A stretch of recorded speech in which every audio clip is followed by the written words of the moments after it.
Apa itu pajak? Pajak adalah iuran wajib kepada negara yang terutang oleh pribadi atau badan yang bersifat memaksa berdasarkan undang-undang dengan tidak mendapatkan imbalan secara langsung dan digunakan untuk keperluan negara.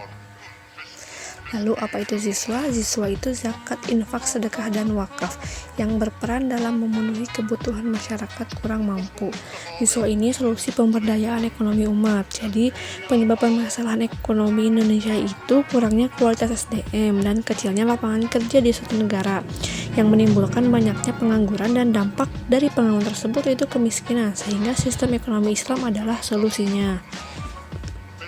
Zakat ini, jika seluruh umat muslim Indonesia membayar zakat, maka masalah kemiskinan Indonesia akan teratasi. Maka salah satu instrumennya dapat diaplikasikan yaitu pemberdayaan umat melalui ziswa.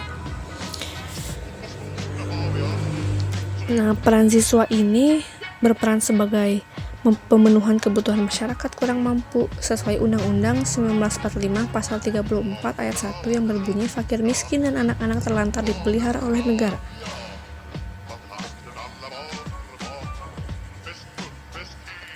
Jadi, ziswa harus dikelola dan disalurkan secara efektif sebagai sisi ikhtiar pemberdayaan ekonomi umat. Pemberdayaan ekonomi umat itu meningkatkan lapisan masyarakat. Nah, dana ZIS yang telah terkumpul akan didistribusikan dalam bentuk uang tunai, konsumtif, biaya pendidikan, pelatihan dan pembinaan, program adik asuh, sarana dan prasarana, dan modal usaha produktif kepada mustahik.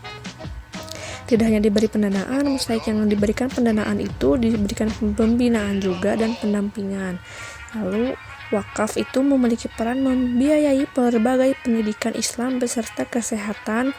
Manfaat hasil wakaf ini dimungkinkan oleh berlakunya wakaf produktif. Harmonisasi pajak dengan ziswa ini. Nah, penyaluran pajaknya itu seperti apakah penyalurannya? Ini sesuai syariat Islam, zakat disalurkan untuk 8 golongan mustahik. Yang pertama fakir, yang kedua miskin, 3 amil, yang keempat mualaf, yang kelima rikob, yang keenam gorim, yang ketujuh fisabilillah, dan yang kedelapan itu ibnu sabil.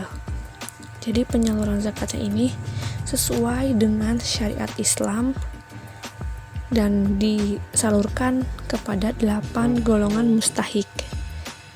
Zakat ini merupakan rukun Islam, salah satu rukun Islam yang pembayaran zakat ini bisa menyempurnakan ibadah seorang muslim.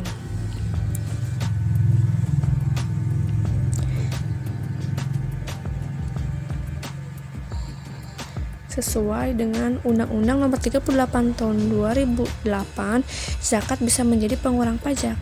Yaitu jadi pemerintah berupaya untuk meningkatkan penghimpunan zakat karena alasannya jadi bisa membantu pengentasan kemiskinan, membantu meningkatkan kemakmuran juga. Nah, lembaganya ini yaitu ada 3. Yang pertama Baznas, yang kedua Laz, yang ketiga Lazis. Baznas itu Badan Amil Zakat Nasional, Laz itu Lembaga Amil Zakat, Lazis itu Lembaga Amil Zakat, Infak dan Sodako. Nah, zakat itu termasuk ke dalam instrumen kebijakan fiskal Islam. Jadi, kebijakan fiskal adalah kebijakan yang dikeluarkan pemerintah dalam mengelola keuangan negara baik penerimaan maupun pengeluaran, sehingga dapat menunjang perekonomian nasional. Karena zakat adalah sumber penerimaan negara dalam Islam, zakat juga sebagai alat redistribusi pendidikan dan kekayaan. Zakat sebagai stabilisator perekonomian, dan zakat juga sebagai fungsi alokasi dalam bentuk fisik. Jadi, zakat ini termasuk ke dalam instrumen kebijakan fiskal Islam. Hubungannya dengan pajak yaitu zakat bisa menjadi pengurang dalam pajak. Dan apabila warga Indonesia, umat muslim rajin membayar zakat, masalah kemiskinan akan teratasi secara sedikit demi sedikit.